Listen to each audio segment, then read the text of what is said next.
Yo, this is the Scarcity Studios YouTube channel. Please don't forget to like, comment, share and subscribe. And our sponsors are Alpha Claims and Hire Birmingham, the leading and best accident management company. Get a replacement car anywhere in 1 hour. I really appreciate you joining me. And before we start, I want to pay my respects to the family of Peter Duncan, the 52-year-old solicitor that was murdered by Ewan Ireland in Newcastle town centre in August this year. The police have revealed his age due to the fact that he turns 18 very soon. But the fact that he was 17 when he did this also actually reduced the sentence that he received. Reading from the Chronicle Live newspaper in Newcastle, it says the family of the man killed by Mr. Ireland have expressed their anger that the violent and dangerous offender was still out on the streets, even after he had committed so many offences. The sentencing judge said it was simply a case of bad luck. He bumped into Ewan Ireland as he was coming home from work in a shopping centre. It goes on to say that Mr. Duncan was a well-loved and hard-working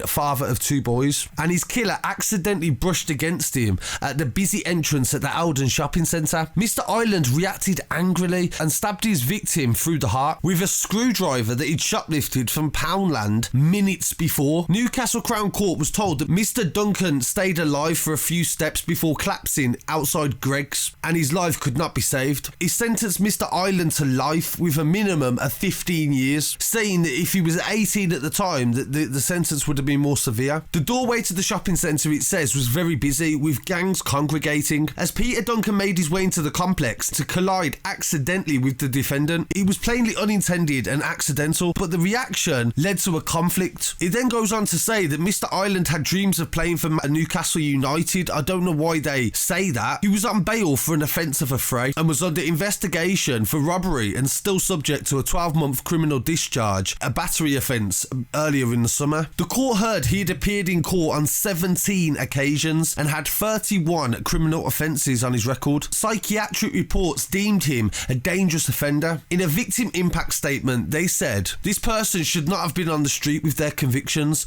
Nothing stopped him from continuing what he did and going on to murder Peter Duncan." And the family asked the courts to please not allow this to happen again. They said that Mr. Ireland suffered with severe autism. He was on the spectrum, and he also had intermittent explosive disorder, which means that he impulsively reacts and is more angry and prone to fight. Or with all these other cases that he had going on and these diagnoses, why wasn't anybody doing anything? Why wasn't he being either contained or helped by doctors? Because clearly he was a loose cannon. He was a volcano ready to explode. And something that wasn't actually featured in the papers that somebody posted online, it was somebody from the town centre that said that Mr. Ireland had threw ammonia in the face of a girl weeks before. He was actually on bail for assaulting a woman with ammonia. So this, along with the other list of convictions, offences, just goes to show that this young lad was on a downward spiral to just end up in prison or dead. And the fact that he managed to get a £1 screwdriver